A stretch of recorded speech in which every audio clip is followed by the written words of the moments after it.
Allez, bonjour à toutes et à tous, ravi de vous retrouver. On va clôturer cette semaine. Donc a été une clôture mensuelle également, clôture mensuelle un peu folle. Des clôtures hebdomadaires donc ce soir qui sont un peu en contradiction avec les clôtures hebdomadaires, c'est-à-dire que c'est un peu normal, avec les clôtures mensuelles. C'est un petit peu normal, hein, généralement, quand on a une grosse phase de baisse comme ça, le marché a instinctivement fait tout pour se reprendre. La question va donc être quelle sera l'ampleur de ces rebonds. Attention, ils se mettront normalement en phase deux vagues de hausse à voir, hein. Donc Apple a quand même chuté cette nuit, mais le truc c'est que comme les Chinois achètent à mort, ce qui était logique, hein, chez eux quand même, eux ils sont sur un support, et donc voilà, hein, la gros gap haussier pendant la nuit, côté Hang Seng.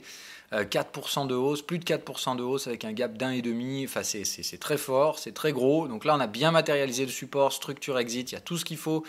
Donc les Chinois, ça se calme, alors surtout sur la partie Hong Kong. Attention, hein, le Hong Kong Exchange c'est autre chose que Shanghai Composite, hein, tout simplement parce qu'ils ne sont pas liés à la même devise. Et ça change pas mal de choses, surtout dans ce contexte guerre de devises un peu complètement faux-folle. De toute façon, vous verrez bien que si vous regardez Shanghai Composite, regardez la structure de la baisse, on va se mettre en long terme pour voir ça. Voilà. Structure de la baisse face à celle qu'a connue le Hang Seng. Hein, voilà. Donc là, effectivement, on voit que l'aspect devise est beaucoup moins pénalisant qu'il n'a pu l'être sur le côté Shanghai. Donc un Shanghai Composite qui est coté en yuan et le Hang Seng qui est coté en HKD, pardon, le Hong Kong dollar, qui est donc qui n'a rien à voir, hein, voilà. Hein, donc la place boursière principale, on va dire, ça reste normalement Shanghai Composite, mais attention, côté Hang Seng, il y a beaucoup d'entreprises chinoises, et on va dire des conglomérats asiatiques qui se placent là-bas pour évidemment des raisons fiscales que vous connaissez et que vous comprenez probablement très bien. Donc il faut faire attention, hein, donc ce coup ce coup de promo que se fait Trump, le timing il est clair, hein, voilà, Trump a compris qu'il avait une influence sur les marchés. Malheureusement, j'ai tendance à penser que c'est toujours pareil, des petits ajustements de court terme qui malheureusement devront encore une fois se payer plus tard, hein, puisque c'est toujours pareil, quand on essaye de manipuler les marchés, ça marche à court terme, et puis on s'en prend 2 fois plus dans la gueule derrière. On ne peut pas vraiment faire les marchés juste avec du news flow. Le news flow, ça impacte les marchés à court terme, mais à long terme, quoi qu'il arrive, ils iront là où ils doivent aller. Moi, en tout cas, c'est la vision que j'ai des marchés. Donc, on va dire les tentatives désespérées de Donald Trump. Certes, voilà, il essaie de sauver son élection, il essaie de faire ce qu'il peut, mais la réalité, c'est que quoi qu'il arrive, on donne des signaux très alarmants qui invitent le marché de toute façon à devenir beaucoup plus prudent dans les prochains trimestres. Et hormis un retournement miraculeux à la hausse des profits des entreprises, on s'attend donc au fameux plafond de profitabilité dont je vous parlais. Et quand les profits plafonnent, que les signaux macroéconomiques sont dégradants, normalement, on arrête la prise de risque. Et comme on arrête la prise de risque dans un marché qui a créé des bulles, ces bulles explosent. Et derrière, ça entraîne normalement des afflux baissiers de capitaux. Donc à voir si ces structures se mettent en place, toujours encore patience là-dessus, pas de validation, et j'aimerais voir une nouvelle vague de baisse sur les indices américains. C'est-à-dire que si on s'arrête comme ça, il y a encore une possibilité d'aller se faire un nouveau sommet, c'est-à-dire un nouveau sommet très faible, hein, un truc qui fera comme ça, hein, entre guillemets, on plafonne et on ira après. On aura encore la possibilité de gagner du temps, hein, parce que les indices américains aiment bien ces structures-là, hein, vous voyez, c'est le coup malgré le coup de baisse, hein, celui qui devrait marquer le coup de massue, le marché vous remet une nouvelle phase de hausse assez lente, vraiment pour créer cette forme de structure divergente. Voilà. Le problème, c'est que c'est ça, le marché américain n'aime pas les choses qui sont trop faciles. Et a un esprit très contrariant, ce qui n'est pas le cas des marchés classiques, hein. Vous voyez, ça a déjà bien consolidé sur les autres marchés. C'est juste les Américains, eux, c'est non. Quand il y a des vendeurs, on fait quoi ? On les démonte d'abord et après on baisse. Ce qui rend les structures de baisse encore plus connes aux US, parce qu'en fait, ils devraient baisser, mais ils choisissent de ne pas le faire. Tout simplement parce que chez eux c'est malsain, et quand il y a des vendeurs, ils voient ça comme des opportunités d'achat, ce qui est complètement con, hein, encore une fois, mais bon, c'est la théorie à Wall Street, c'est de dire on fait ce qu'on veut et on fait surtout l'opposé de ceux qui arrivent dans le marché.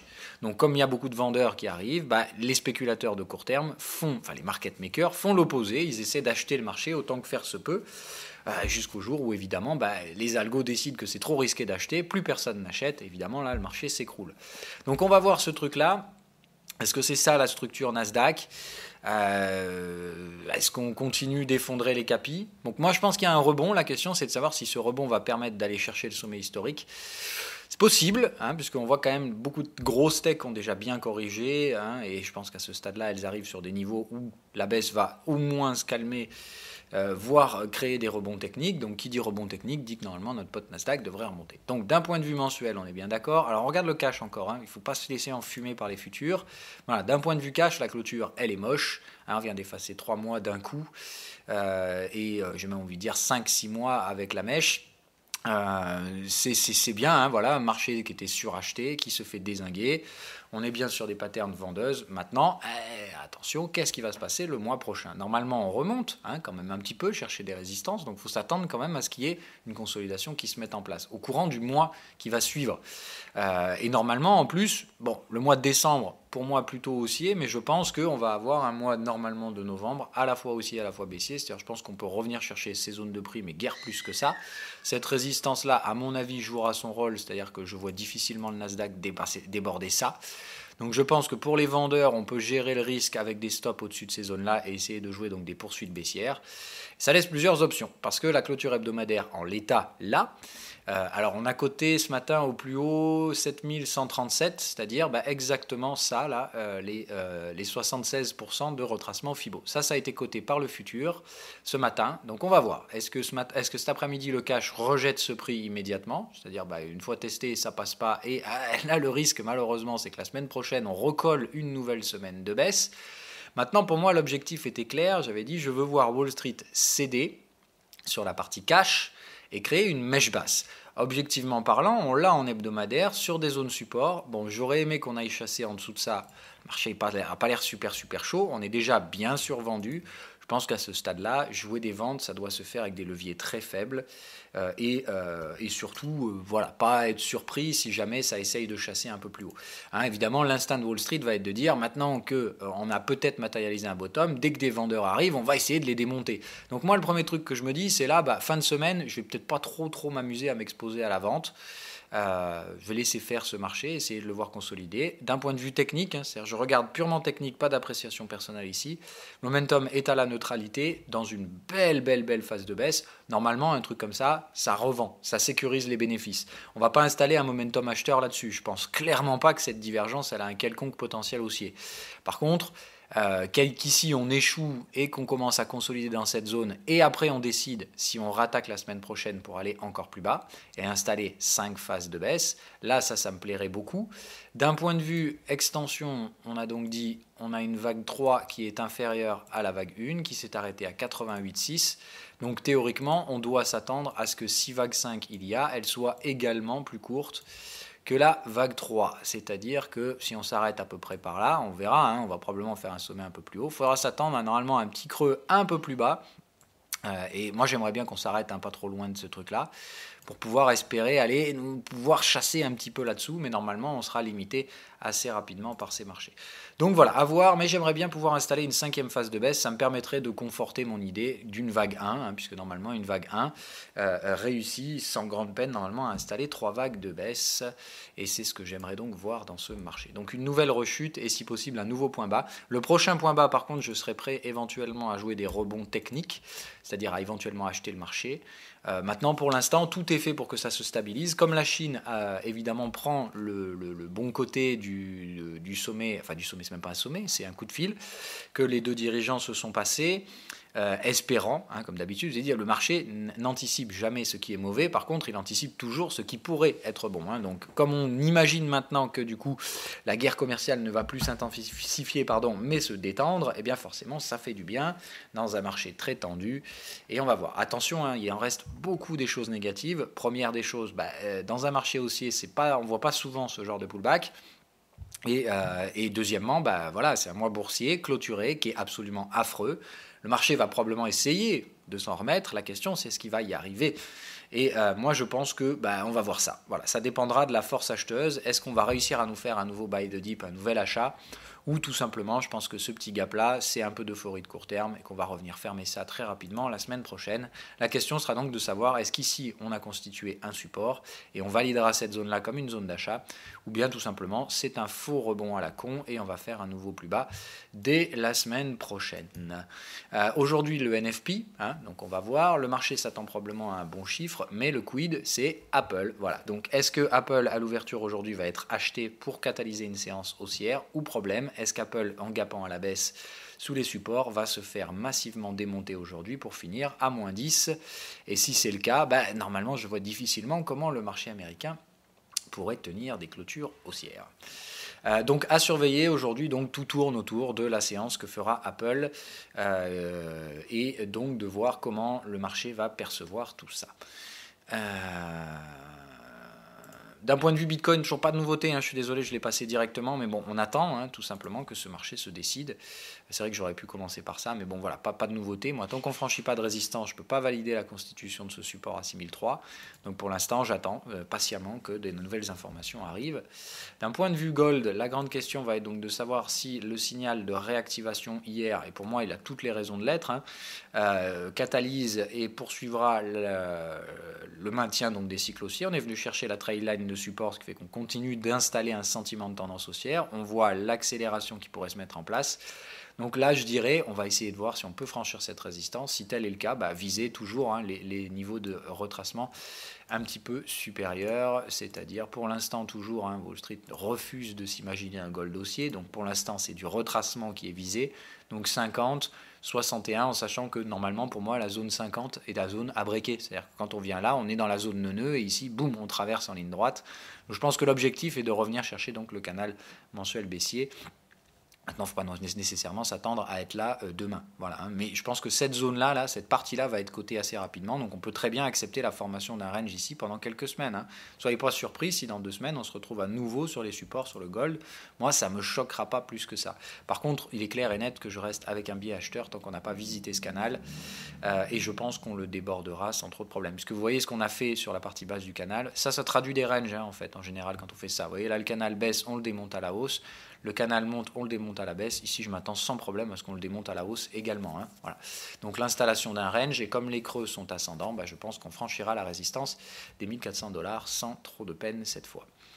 À surveiller. Voilà. Ici, il faudra gérer le risque, c'est-à-dire qu'ici, il ne faudra pas être acheteur comme des tarés, mais ici, réduire considérablement les leviers, peut-être tester quelques petites ventes. Moi, après, je ne vends pas le dollar, je ne vends pas le gold, donc je ne m'amuserai probablement pas à ça. Mais en tout cas, ici, attendre que le marché digère des ventes et après, des réaccélérations haussières, j'aimerais bien les prendre.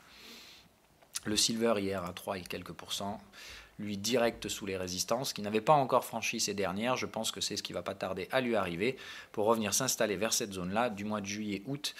Et donc tout simplement, vous voyez, les mois de juillet-août avaient déjà été retrouvés largement sur le gold. Il est temps, je pense, que le silver, après la pression baissière de ouf qu'on a eue sur les métaux, revienne chercher cette forte zone de résistance. Il y aura du volume à exécuter ici, et on voit bien le range qui va simplement être reporté à la hausse. Donc silver me semble être un très bon trade. Ici, il n'y a pas de demande, il n'y a pas de volume, donc ça va effectivement breaker, je pense, assez rapidement. Puisqu'on revient chercher des doubles signaux vendeurs, c'est que je pense que le marché va les casser pour aller chercher le report du cycle à la hausse. Donc target toute donnée des 15,50 sur le silver, donc j'attends toujours probablement des poursuites haussières sur ces métaux, à voir, tant que le breakout n'est pas réalisé, attention à ne pas non plus aller trop vite. D'un point de vue forex, je note le USD MXN, voilà, un gros retournement baissier, avalement baissier, c'est propre, donc le breakout échoue comme escompté sur la target, donc le marché est venu chercher cette zone, c'était pas nécessaire, mais bon, comme le dollar est trop fort et puis et que évidemment les vilains mexicains sont trop faibles, le marché en a profité pour nous envoyer ces séances complètement rocambolesques. Maintenant, je pense que c'est fini puisque on va voir. Attention, c'est un peu rapide pour juger ça. Il faudrait déjà que cette clôture la tienne et puis il faut que le marché se renverse dans les prochaines semaines. Normalement, ici, on espère une vague 1, c'est-à-dire il y a un support ici. Je pense qu'on va le casser, mais pas nécessairement aller beaucoup plus loin. Je pense derrière une vague 2 et la vague 3 donc, qui ira enfoncer tous ces supports. Peut-être celui-là derrière, puisque de toute façon, il y a toutes les raisons de penser que ce schéma se décomposera en 5 vagues à la baisse. Quelque chose d'assez similaire à ça. La vague 1 ressemblait à ça, la vague A ressemblait à ça. On peut s'attendre à ce que la vague C soit de cadre similaire. Donc peut-être même pas de pullback vague 2. Hein. Vous voyez qu'ici les retracements ont été assez faibles, on peut très bien attendre un truc quasiment identique. Voilà. Donc je reste là à la vente là aussi sur ce marché-là. Même chose sur l'USD CNH. La UDNZD, toujours pareil. On attend gentiment que le marché veuille bien franchir des résistances. Pour l'instant, patience. L'euro-yen, je me pose la question. Qu'est-ce que j'en fais de celui-là?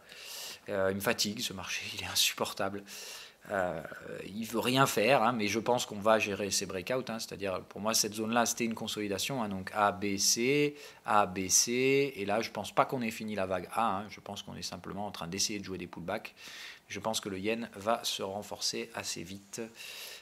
Donc voilà, à voir. Les volumes ont augmenté. Donc la bonne question est de savoir est-ce qu'ici effectivement ces volumes se positionnent à la vente, hein, parce qu'on voit que les prix ont continué de chuter. Donc là je pense qu'on matérialise un support, mais que très probablement on va jouer la cassure de ces derniers d'ici peu. Donc l'euro-yen, moi je reste toujours à la vente. Hein. Je pense que ce qui nous attend c'est la cassure de ces supports, et puis ici je pense un maintien hein, pour terminer la vague A. Derrière suivra comme on avait fait une zone de range typique, un peu comme ça là, avant de reprendre une vague C, de venir chercher nos 120, 119, et puis ici terminer, et on pourra acheter l'euro-yen tranquillement. D'accord ? Donc je ne pense pas nécessairement que l'euro soit haussier tout de suite, c'est ce qu'on avait dit sur l'euro-dollar. Cependant, je pense que maintenant on a un rattrapage à faire par rapport au dollar. Maintenant, est-ce qu'on a un rattrapage à faire par rapport au yen? Je ne pense pas, parce que je pense que le problème c'est le dollar. C'est-à-dire que le dollar a pris beaucoup trop d'avance, une avance dangereuse, alors que pour moi ça reste une devise baissière pour l'instant, avec un biais baissier à moyen long terme, donc il est logique qu'on ait du mal à franchir les résistances. Et comme on a pris de l'avance USD-Yen, une avance euro-dollar, il est normal que ces marchés retracent. Maintenant, la question, ça va être sous quelle appréciation ça se fera. C'est un triptyque, l'euro, dollar et le yen. D'accord ? Donc le dollar surperforme complètement ces dernières semaines et il va probablement se prendre un retour de flamme. Et même probablement un contre-pied baissier derrière. La question est de savoir qui de l'euro ou du yen sera recherché le plus face au dollar en premier et dans quel cycle. Ça va être des cycles. Là, encore une fois, l'euro-yen n'est pas un marché tendanciel baissier. La preuve en est, on n'arrive pas à installer 5 vagues de baisse. On installe 2 vagues, puis 2 vagues de hausse, mais les 2 vagues de hausse ne retracent pas plus de 61% des vagues de baisse. Donc, on a probablement 2 nouvelles vagues de baisse à faire. Et je doute qu'on en ait déjà fini une.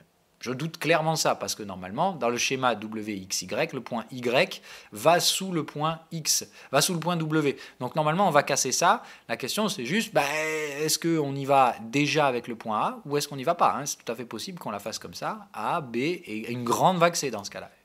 Ce schéma-là est tout à fait envisageable aussi, où on aurait fini la vague A ici. Bon, moi, j'y crois pas. Dans ce cas-là, on ferait une petite B et une grande C. Voilà. C'est aussi une toute autre possibilité.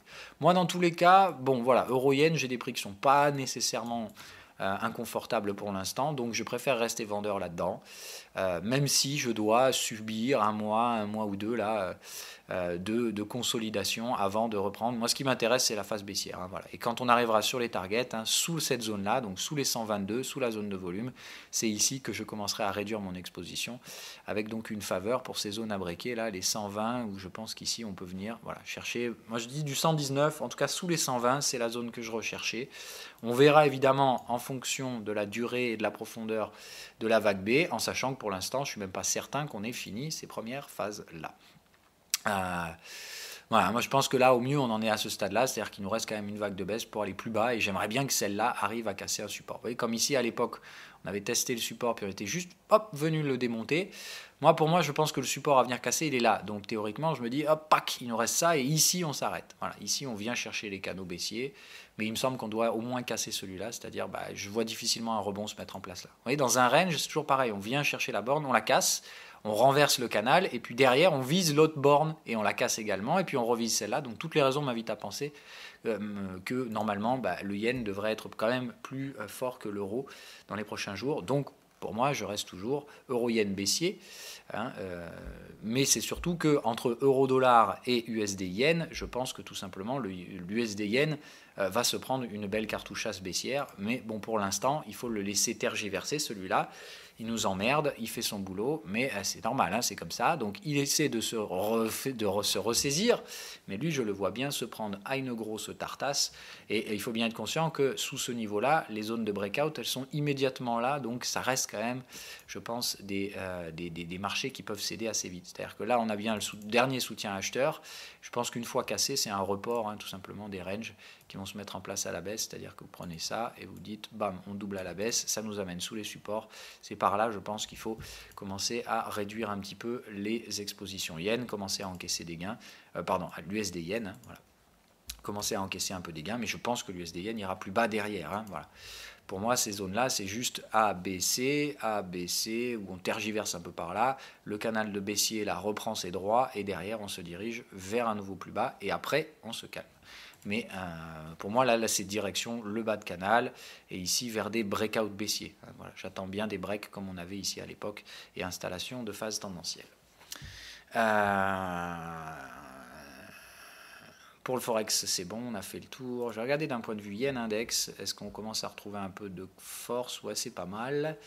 Ok, voilà, c'est pas mal. Donc aujourd'hui, à surveiller sur Apple. J'ai dit qu'il fallait qu'on parle de General Electric et on va le faire. Donc je pense que le marché, tout simplement, essaie de chercher le report des ranges. On était bien en weekly, je vous rappelle le contexte, c'était de dire on trade une double pattern de TP, mais attention, on y va mollo parce que le marché peut très bien la démonter. Bon, malheureusement, mauvaise publication de résultats. Enfin, en tout cas, moi, je la trouve pas mauvaise.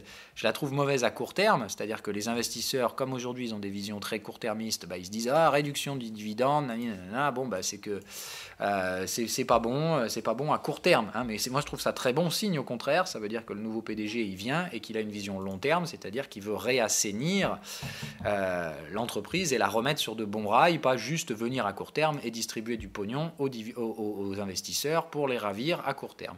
Donc c'est pas grave, la vision de court terme ne me gêne pas, hein. Je vous rappelle que ça c'est un trade, encore une fois, horizon 2 à 3 trimestres, donc je pense que ça procurera pas ses gains avant au moins la mi-2019, voire après. C'est normalement sur la partie dead cat bounce indicielle que ces actifs-là devront être recherchés, tout simplement parce que comme on trouvera plus de perf sur les gros stocks, normalement on devra aller chercher la perf pour faire remonter les indices sur les value stocks. Et normalement, c'est là où je pense que des valeurs comme General Electric, complètement survendues, dans des structures de prise de profit vendeuses, vont tout simplement retrouver des pullbacks techniques. Pour moi, General Electric, ça revient visiter 18 sans aucun problème. Donc, quand on vous dit 9 pour viser 18, je vous dis oui, clairement. Moi, il n'y a pas de souci, je prendrai vers ces zones de prix. Donc, la question est à quel prix je reprends des trades spéculatifs sur General Electric. Je pense que c'est là. Je vais vous expliquer comment j'ai fait cette analyse. Et comment j'ai trouvé ces niveaux, tout simplement. C'est pas bien compliqué. Voilà. En fait, si vous revenez ici en hebdo, voilà, la dernière fois qu'on a visité cette zone support, je pense très sincèrement qu'elle a peu de chances de céder. Voilà où est-ce qu'on a laissé traîner du volume. Comme d'hab, utiliser le volume profile, puisque là, on a un accès au volume. Et quand je vois le volume profile, je me dis, ok, là, effectivement, il y a des mecs qui tiennent le marché ici et ils vont pas le lâcher. On voit bien la structure. Moi, quand j'ai ça me plaît beaucoup. C'est-à-dire qu'ici, on voit bien, hop, le prix, très intéressant, tenu par les acheteurs. La zone à breaker, hop, j'aurais dû la noter, voilà. On voit bien la zone où ici, il n'y a pas de soutien. Il n'y a pas de soutien. Non, c'est pas ça que je veux. Voilà, hop. Donc là, c'est le niveau à breaker, ok. Et là, c'est donc les deux zones support sur lesquelles je réaliserai mes prochains achats spéculatifs. Donc la question va être, normalement, je veux que le marché respecte une structure. Dans ces cas-là, je vais vous la donner. C'est-à-dire que là, moi, ce que je veux voir, c'est donc le marché. Ici, ok, il est déjà bien survendu. On le voit, c'est survendu. Donc j'aimerais bien le voir ralentir là. Commencer à faire des pullbacks, ok, voire venir chercher ce niveau. Moi, ce que je veux, c'est savoir si ici, on refait les pullbacks. D'accord ? C'est-à-dire si on repasse au-dessus de la survente dans les jours qui viennent, si General Electric est recherché, on revient chercher cette zone-là. Okay, ce sera dans le schéma baissier 1, 2, 3, 4 et 5. Dans ce cas-là, j'essaierai de jouer mes premiers achats à 9,19 avec un tout petit stop sous la zone de cassure. C'est-à-dire que si derrière on vient générer la cassure, je sors tout de suite. Mais ici, il y aura un prix à prendre au cas où le marché rebondisse là. Si ce n'est pas ça, si on continue de chuter ici, ce qui est tout à fait probable, et ce qui semble même être le plus probable, on va probablement venir chercher cette zone, 9,21. Ça va probablement catalyser un pullback. D'accord ? Et dans ce cas-là, la vague 3 se terminera ici, on fera une 4 et on viendra chercher une 5 dans cette zone majeure, réaliser ce petit breakout qui sera probablement un piège. Et moi, tout ce qui sera signal d'achat, donc sous la zone de breakout 9,09, avec si possible les 9,70, 9,58 testés, ce sera pour moi un nouvel achat spéculatif pour venir chercher des hauts de range. C'est-à-dire que là, aujourd'hui, je pense que malheureusement, le coup de massue qu'on a ici vient de donner un timing qui fait que General Electric, le prochain achat que je ferai, un renfort éventuel que je ferai dans le buy and hold, ne se fera probablement pas avant premier trimestre 2019. Parce que comme on vient de casser le TP très rapidement, très brutalement, je pense qu'on va installer un range ici, c'est-à-dire de l'action de prix dans les deux sens. On va faire un peu de mumuse là-dedans avant de retrouver un scénario haussier et de venir chercher les résistances. De toute façon, regardez, je ne vais pas vous faire compliquer. En fait, si on fait ça, qu'on se dit si on installe ce truc-là et qu'ensuite on reporte ce range à la hausse, ça nous ouvre tout droit les portes des 18,80, la zone target. Donc j'attends franchement que General Electric constitue ce range et je pense que tout simplement, il faudra charger dans la partie basse, en buy and hold et en scénario spéculatif, jouer le spéculatif dans le range, c'est-à-dire achat en bas de range, sortie en haut de range pour les phases spéculatives, jusqu'à ce qu'on soit mature, et ici évidemment passer les trades en breakout pour renforcer les trades le buy and hold, et donc jouer une deuxième phase spéculative, la première dans le range, la deuxième en sortie et accélération autour du range, pour jouer donc le trade value stock.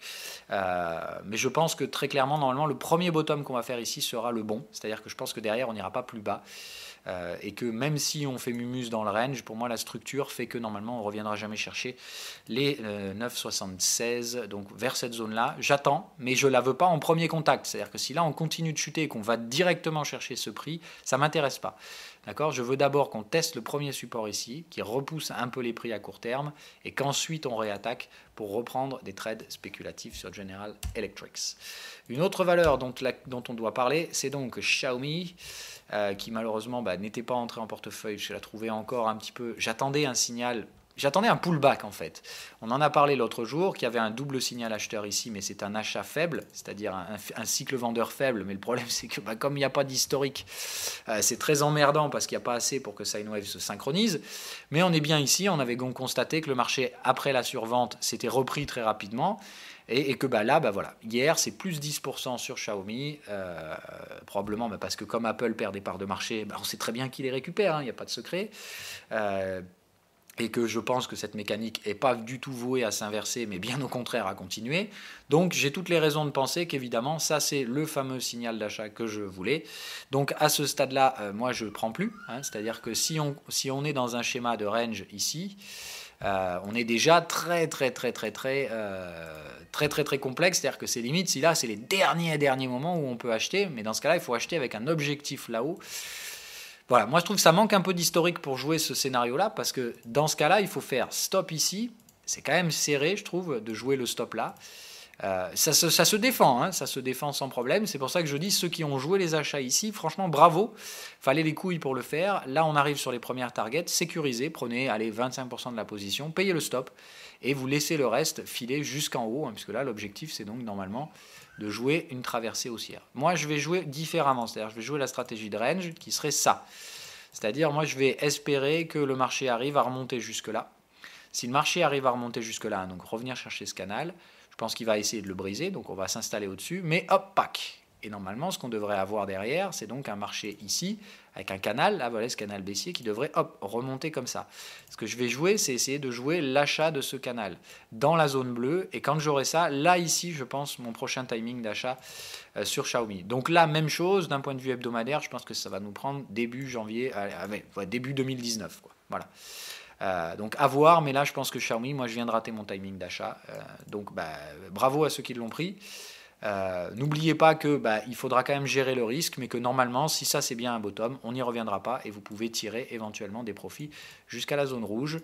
Et donc quand on aura ça, derrière l'objectif sera de voir comment le marché réagit ici. Si le marché ici traverse, c'est tout simplement que ça y est, vous avez un beau buy and hold de Xiaomi à garder pour 5 ans. Et tranquille. Maintenant, le risque, c'est quand même qu'ici, on retrouve des phases consolidantes, des tests, au moins normalement en général un retest de la zone neuneuse. Ce que j'aimerais bien c'est ça. Voilà. Si derrière on a un retest de la zone neuneuse, puis extraction haussière de la zone vendeuse, ça montrera le fait qu'il n'y a pas de demande vendeuse sur cette valeur et ça voudra dire qu'elle sera déjà elle aussi dans son cycle de croissance. Bon, le problème c'est que comme je m'attends à ce qu'on se pète des récessions, je ne vois pas comment la Chine va pouvoir nécessairement trouver un afflux de capitaux, même si encore une fois Xiaomi me semble quand même de toute façon une action à pas vendre. Donc je dirais quand même prudence, mais derrière on peut très bien, vous voyez, tenir la zone résistante, revenir une shot dans la zone bleue, enfin on peut très bien faire mumuse pendant 1 an à 2 ans là-dedans dans Xiaomi, stabiliser la valeur avant d'avoir la création, vraiment la phase de croissance. En fait tout simplement prenez les cycles Apple à long terme. Voilà. Pour moi, Xiaomi, elle en est à ce stade-là pour Apple. Ouais, c'est-à-dire, on va chercher, je vais les trouver, ces zones-là. Non, alors bon voilà, on va pas non plus remonter jusqu'à l'historique d'installation. Voilà, c'est un peu ça. Voilà, pour moi on en est là. C'est-à-dire que Xiaomi elle cherche sa baseline, c'est-à-dire son prix de base quoi. Elle va osciller un peu comme ça dans des phases de range assez intéressantes mais assez volatiles. Et puis à terme, vous voyez, bam, voilà, les valeurs s'installent, les valeurs se mettent en place. Vous voyez qu'ici par exemple ceux qui avaient joué 1 ont fait du x4 sans problème. Et puis derrière évidemment les phases complètement folles qui se mettent en place à long terme. Moi, je pense que Xiaomi, c'était une entreprise d'avenir, un truc dans lequel, franchement, jouer un cycle économique déjà de 4-5 ans là-dessus, ça me semble être un trade absolument intéressant. Jouer ça, maintenant, est-ce qu'on est mature là tout de suite, aujourd'hui, fin 2018, pour acheter ça ?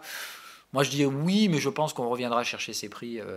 Si on se tape une récession, je pense qu'on reviendra chercher ces prix, voire basculer légèrement en dessous. Donc, je ne vois pas d'urgence pour jouer du Xiaomi à horizon 10-15 ans, de tout de suite se dire il faut absolument taper sur la bête pendant qu'elle est encore chaude. Non, je pense qu'il y aura des pullbacks, installation de valeur, puis après, des phases de croissance, des phases d'appréciation de valeur, tout simplement comme Apple à l'époque. Vous voyez, c'est ça. Voilà, on installe la valeur moyenne. On range, on installe des valeurs et puis bam, les phases de croissance, les phases d'augmentation de capitalisation, les bulles, un petit peu, voilà. Enfin, dans les phases de croissance. Voilà. C'est dans les phases de croissance qu'on attire les capitaux. Mais là, je pense qu'on est toujours donc dans les phases spéculatives sur ces valeurs-là. Ce qui veut dire que si vous les prenez, il faut être conscient qu'il ne faut pas oublier de prendre ces gains aussi.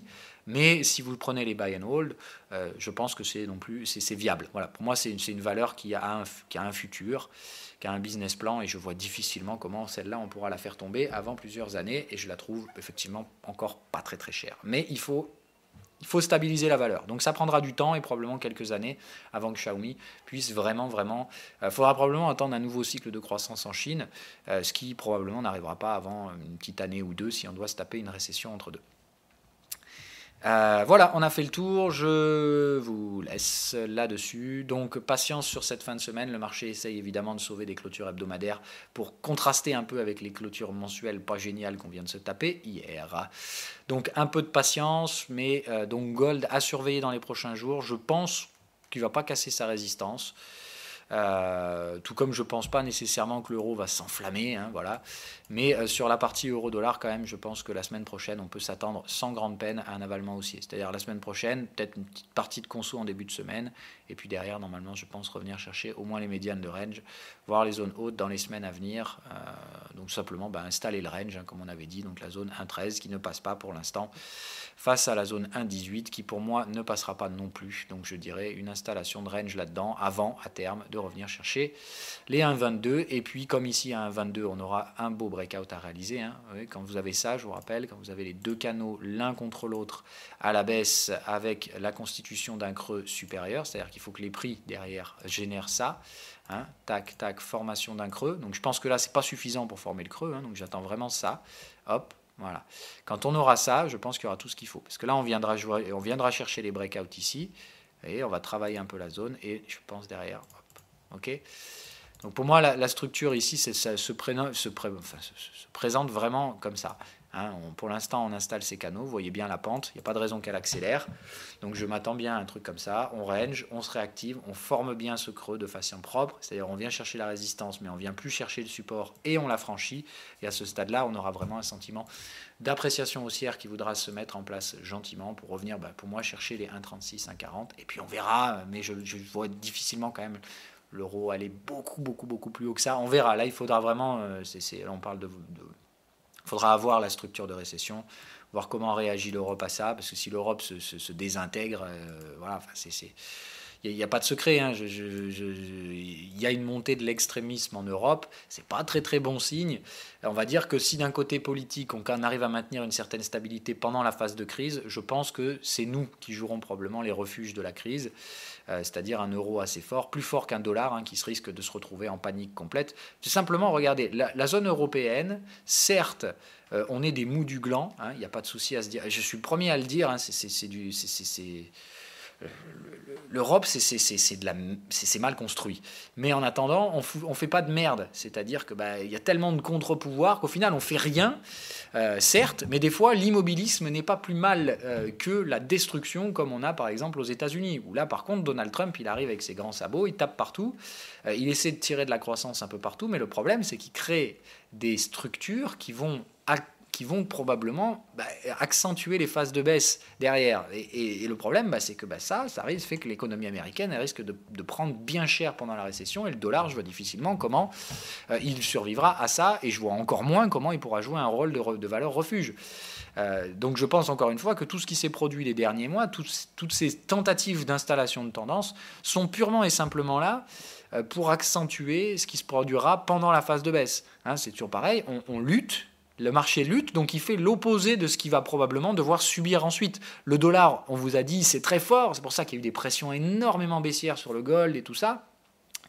Trop probablement parce que c'est ces valeurs-là qui seront complètement recherchées en phase de panique quand on se rendra compte qu'en fait on ne peut plus faire machine arrière et que la baisse va arriver. C'est probablement à ce stade-là que le gold montera assez fort, que le dollar se pètera bien la gueule, et je m'attends derrière à ce que ces dynamiques se poursuivent, c'est-à-dire pas forcément sur le gold, mais en tout cas sur le dollar.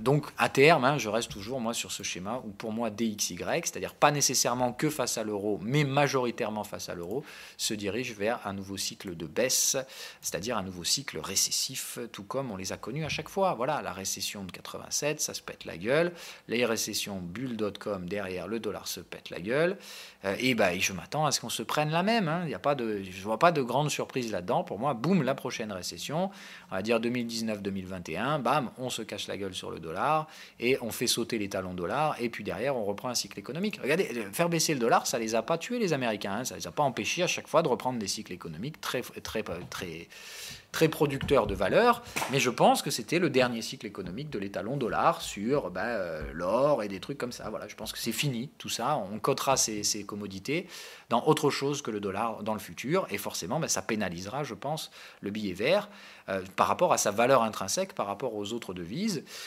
tout simplement parce qu'il ne jouera plus son aspect valeur refuge comme avant.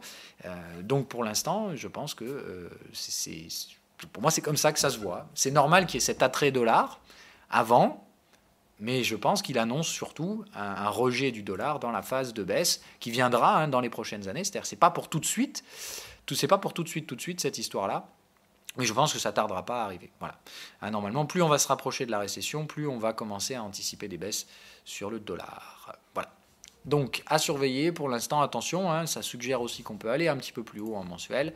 Il n'y a pas nécessairement de choses qui nous empêchent d'aller venir chercher ces zones-là. Donc, on n'est pas encore très très agressif dollar, mais on est bien ici en hebdo, sur du surachat, ce qui veut dire que si la semaine prochaine on enfonce, c'est probablement un double signal vendeur qui va se mettre en place.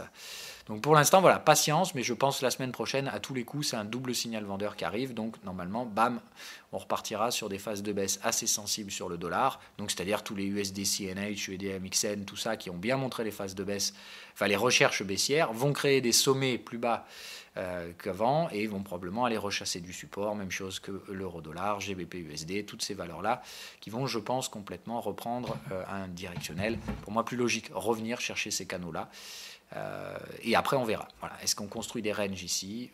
C'est la grande question. Et VXN, donc, moi je reste toujours en faveur d'un fort risque que notre pote VXN vienne jouer le breakout pour venir chercher les targets là-haut, c'est-à-dire dépasser les 40. Pas nécessairement fin du monde, je pense qu'on ne dépassera pas ça, mais je pense que c'est là-dedans qu'on devrait aller dire bonjour VXN. Donc je reste toujours en faveur d'un risque qui va revenir sur le Nasdaq. Tout simplement parce que dans cette structure de hausse de la volatilité, avec des creux et sommets ascendants, avec des creux ascendants et des sommets ascendants, je pense qu'il nous reste une phase ascendante à réaliser. Voilà. Je pense que c'est une vague 1, et la vague 1, normalement, revient très, très, très marginalement au-dessus de la vague 4. C'est-à-dire juste, hop, voilà, on vient, on installe très peu, tout le monde panique, et c'est là où il faut sortir absolument. Normalement, ce canal-là, on doit le réinstaller à la hausse. Donc, on vient juste ça, on le déborde pour que derrière... on fait ça, on vient très rapidement, et puis derrière, on perd tout ça, on se stabilise dans cette zone-là, et on fait quoi ici? On attend que le canal de long terme revienne nous chercher. C'est-à-dire qu'ici, on attend que ce canal-là, hop, se réoriente à la hausse. D'accord? Donc ça prendra longtemps, encore une fois, pour moi, les vraies phases épidermiques de la récession, ce ne sera probablement pas avant 2020. Voilà. Il faudra peut-être s'attendre à ce que le marché, derrière, essaye de digérer tout ça, c'est-à-dire range. C'est ce que je vous ai dit. Pour moi, les années à suivre, c'est des ranges. Mais je pense qu'une fois que ce canal sera installé à la hausse, dans la zone support ici, on trouvera, et là, derrière, ce sera des phases complètement violentes de baisse. En fait, voilà, le schéma, pour moi, c'est ça. Voilà. C'est-à-dire que là, on a fait ça, voilà, et le marché doit venir, poc, mécher au-dessus, faire sa vague 1, et derrière, on consolide, on attend le soutien du canal de long terme, et bam, derrière, c'est là qu'on entame les phases avec les grosses chutes de capitalisation, le bear market. Voilà. Donc, à voir si ces structures sont toujours en place, mais moi, je ne veux pas jouer les scénarios de rebond sur les indices, tout simplement à cause de ces raisons que je vous évoque. Voilà, bye bye. Pardon, question. Donc, NFP aujourd'hui, soyez conscients qu'il faut la jouer cool face à ça.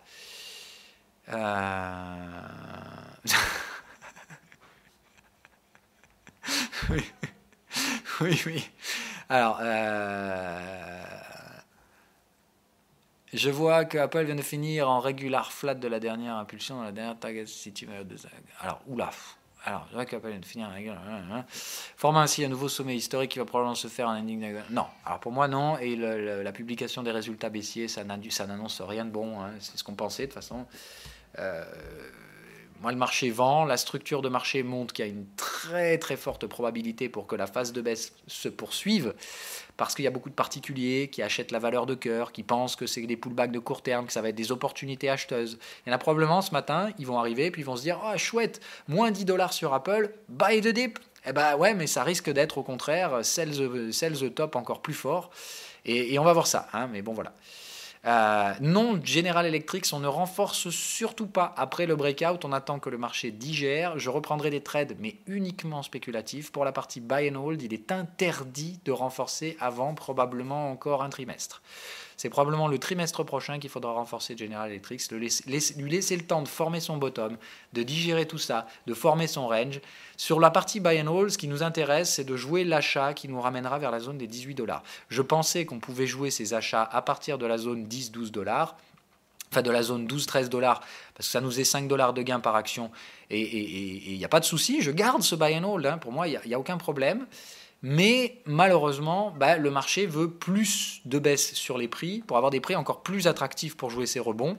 Donc, tout simplement, je réajusterai mon scénario. Je renforcerai mon buy and hold, aucun problème sur General Electric. Mais je ne le renforcerai que sous les conditions qu'on a énoncées ce matin. C'est-à-dire, là, j'ai déjà énoncé 4 à 5 coups en avance. Je vais déjà attendre qu'on ait joué au moins la moitié de ces coups.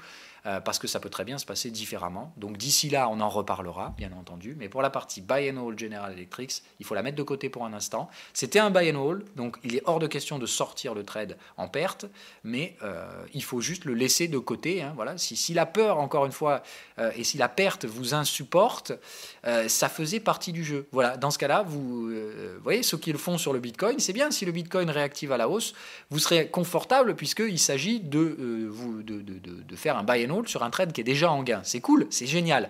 Mais si ça baisse aussi sur le Bitcoin, mais c'est la même chose que General Electric, est-ce que pour autant il faut changer de scénario? Est-ce qu'il faut sortir, gérer son risque? Il n'y a pas de gestion du risque à faire dans un buy and hold en perte. Un buy and hold en perte, c'est comme ça. Vous attendez qu'il soit en gain. Et quand il sera en gain, là, il y aura une gestion du risque à faire. Et si ça ne retourne jamais en gain, ce n'est qu'au bout d'1 an ou 2 ans, c'est-à-dire l'horizon de temps du trade. Si dans 1 an de General Electric, ça cote toujours $6, $7 l'action, ouais, je vais me résigner à la perte. Et encore, à ces prix-là, je préfère tout perdre. C'est-à-dire, je préfère que ça ne vaille plus jamais rien. Mais honnêtement, voilà, moi, buy and hold, ça reste en portefeuille jusqu'à ce que ça passe en gain. Et si ça passe pas en gain, tant pis, je garde et point, c'est tout. Voilà. Alors, tuto sur comment utiliser TradingView. Je vois que tu as fait plein de macros, par exemple. Alors, plein de macros. Non, j'ai pas fait des macros sur TradingView. Alors, l'action Casino a fait un achat de long terme potentiel. Moi, le groupe Casino, rien que déjà, effectivement, le secteur de la distribution, j'irai pas là-dedans. C'est un secteur qui va être complètement révolutionné par Amazon. Parce qu'on n'est qu'au début, mais je pense sérieusement qu'à terme, aller faire ses courses au supermarché, c'est old school. Alors là, je vais loin, c'est-à-dire que c'est une révolution qui, je pense, mettra du temps à se mettre en place, mais je pense tout simplement que le drive et des trucs comme ça, c'était une première étape pour que les mentalités s'adaptent à ça. Mais honnêtement, je ne vois pas comment demain tu iras faire tes courses dans un supermarché. Ça n'a aucun avenir pour moi, ces structures-là. Je pense que demain, tout simplement, tout le monde fera ses courses sur Internet. Tu seras habitué à te faire livrer. Le schéma de livraison sera complètement différent. Il y en a plein qui ont étudié la livraison par drone et des trucs comme ça. Bon, voilà. Je pense que le futur est là-dedans. Et donc, pour moi, les groupes comme Casino, qui ne se remettent très peu en question, vont se faire tout simplement mais matraquer par ceux qui innoveront dans ce secteur-là et qui leur boufferont tous les clients, tout simplement. Parce que vous comme moi, ça fait chier d'aller faire les courses. Moi, le premier, ça me gonfle. Et si je pouvais juste faire mes courses ou avoir mes listes de courses déjà préparées ou des trucs comme ça, effectivement, je le ferais. Et puis derrière, s'il te suffit juste d'appuyer sur 2 boutons, de payer, et puis tu as un drone ou Dieu sait quoi qui vient te livrer sous quelques heures, franchement, qu'est-ce que tu iras t'emmerder à aller prendre ta bagnole, te taper 3 heures dans le supermarché, à être là, je sais pas quoi choisir parce qu'il y a trop de choix, te taper la queue, c'est chiant, voilà, c'est d'un ennui les courses. Donc je pense tout simplement que c'est un secteur qui vivra une révolution. Pour ça qu'Amazon, là, il faudra pas hésiter à mettre du pognon là-dedans dans le prochain cycle. Je pense que c'est eux pour l'instant les leaders dans la rénovation de ce secteur-là.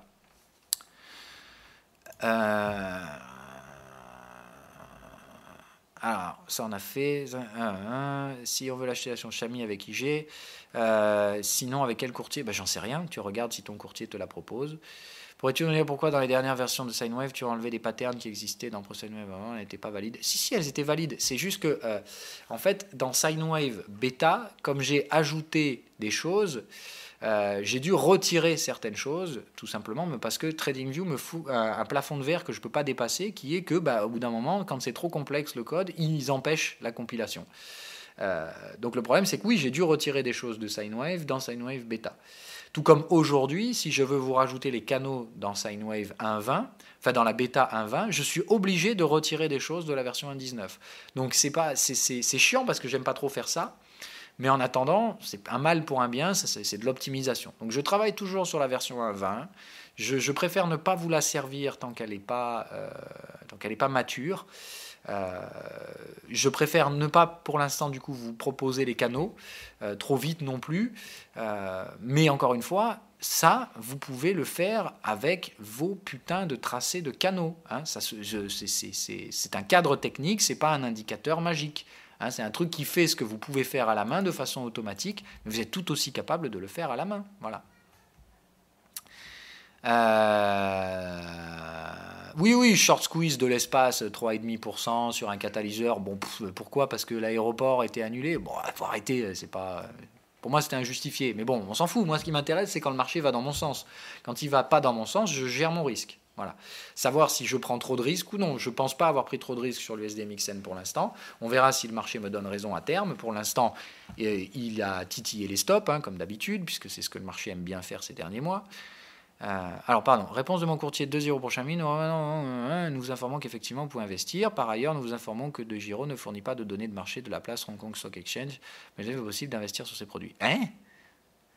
Oh là, alors je connais pas ton truc de Giro, mais bon. Si les mecs te proposent pas de cotation, mais ils te proposent quand même d'investir dessus, j'ai pas trop, je sais pas. Il faut voir quelles sont les conditions, quelles sont les commissions, tout ça. Alors, elle est en train de s'effondrer suite à la dégradation d'une agence de notation. Alors, m'en fous, toujours en buy and hold. Moi, encore une fois, le flux négatif, ça fait baisser les prix.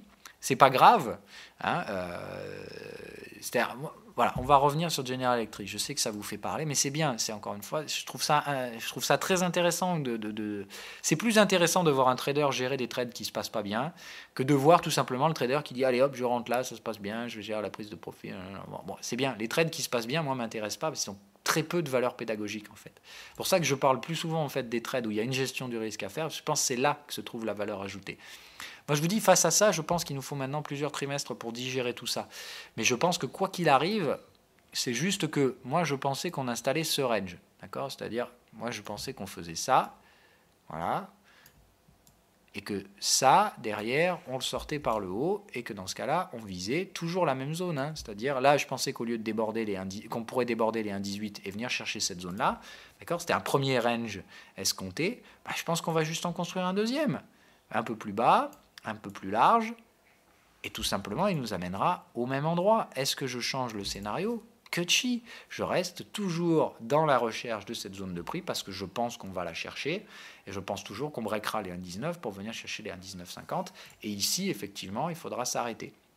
Ça prendra du temps, mais encore une fois, un buy and hold, on ne l'invalide que si le marché invalide le scénario. Regardez le momentum, est-ce que ça vous donne envie de vendre un truc pareil ? Non, moi ça me dit juste, les mecs sont en train de se barrer, mais c'est volatile, il y a toujours des catalyseurs baissiers, et du coup il se passe quoi ? On propose des prix toujours plus attractifs. Je pense que là, ici, c'est que des acheteurs qui se positionnent, c'est-à-dire que les vendeurs sont en train de se faire la malle, donc ça fait des achats, et on a des acheteurs qui probablement, très spéculatifs comme moi, commencent à se positionner.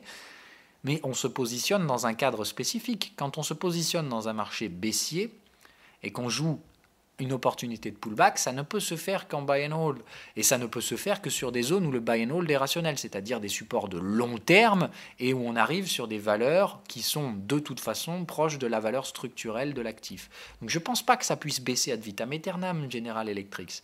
Dans le pire des cas, ça se maintiendra dans cette zone où ça ira plus bas plus longtemps, mais dans tous les cas, on va installer des ranges maintenant. Je pense que la phase de tendance, elle est en train de se terminer. J'attends qu'on forme ces ranges. Quand on aura formé ces ranges, rassure-toi, je reprendrai des trades spéculatifs en breakout haussier. C'est une question de temps. Voilà. Le problème de General Electric, c'est que vous êtes habitué, maintenant vous commencez à comprendre la spéculation. Mais buy and hold et spéculation, ce sont deux scénarios différents. Buy and hold, ça veut juste dire que vous n'avez aucune maîtrise du timing, mais vraiment aucune.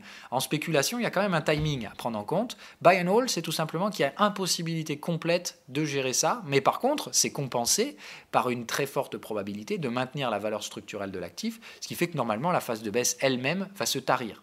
Va se mourir parce qu'on arrive sur des prix où il est plus intéressant de vendre. Donc il n'y a plus de vendeurs. Et comme il n'y a plus de vendeurs, petit à petit les acheteurs reprennent la capitalisation en main et petit à petit, ça crée des retracements dans un premier temps, voire réinstallation de tendance haussière. Donc moi, c'est la grande question. General Electric, je pense qu'on est sur des prix qui autorisent un buy and hold. Maintenant, ce que je vois, c'est que les pressions baissières sont toujours là, il y a toujours des catalyseurs baissiers, donc les acheteurs restent très fébriles, mais je ne pense pas qu'on soit dans un marché où il y a des vendeurs. Je pense juste qu'on est dans un marché où les acheteurs demandent des prix plus bas. Et comme les acheteurs demandent des prix toujours plus bas, on baisse, mais je ne pense pas qu'on baisse parce qu'il y a des pressions vendeuses. Je pense simplement que ce sont des demandes acheteuses plus agressives. Alors, je suis allé chercher un petit indice pour jouer un peu l'exercice d'analyse. CDXS Nasdaq a une grosse bubule. Je pense qu'elle veut descendre encore plus bas pour aller chercher, bien sûr. Je reste encore mitigé, d'accord. Alors, Caporal électrique en plongée, oui. Ubisoft, prise de profit partielle ou à renforcer. Je ne sais même plus du tout où j'en suis sur Ubisoft, moi.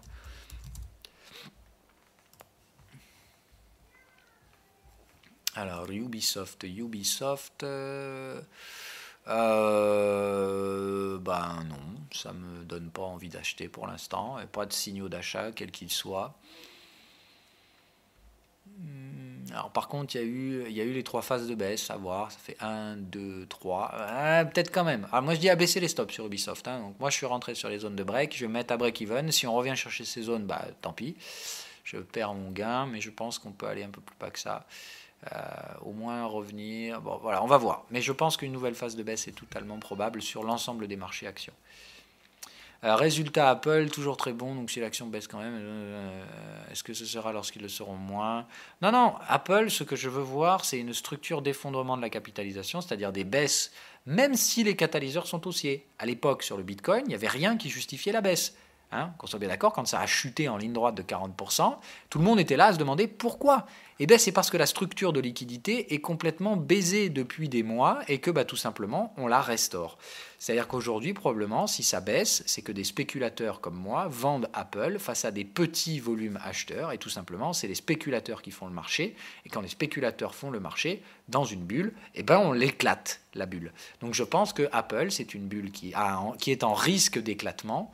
Et tout simplement, ça risque de chuter de façon irrationnelle. Tout ça, c'était irrationnel.